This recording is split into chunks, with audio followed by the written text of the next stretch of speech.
Caroline! So today I've put together a special project. Lately I've been listening to some mashups of songs, and I thought it would be interesting to mash up some books. So I picked random sentences from books lying around my room, and I have cobbled them together into a story. And this yielded some interesting results. Apparently I have a lot of books with very morbid premises, and a lot talking about babies. It's a barrel of laughs. Let me tell ya. So, without further ado, I give you Let the Memory Keeper's Wife Catch Life and Zombies. Part 1.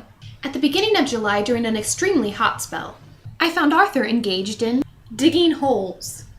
He looked as if he dared not move. Fear, either of death or of something else, appeared almost to paralyze him.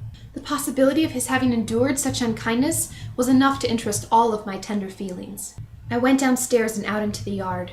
A green and yellow parrot, which hung in a cage outside the door, kept repeating over and over, "Kiss me! Kiss me!" Arthur laughed. It was love at first sight. Part 2. The snow started to fall several hours before my labor began. I am lying numb on this strange bed in this pink room, and somewhere in the foreign country that is my uterus, David is crawling toward home, or away from home. I don't feel up to asking Arthur if there are any other ways to have babies. If you have to have all that pain anyway, you might as well just stay awake. When the bell rang, the nurse held the baby across to kiss me. Those who saw him hushed. By the time the nurses pulled him out, he had been badly disfigured and rendered blind.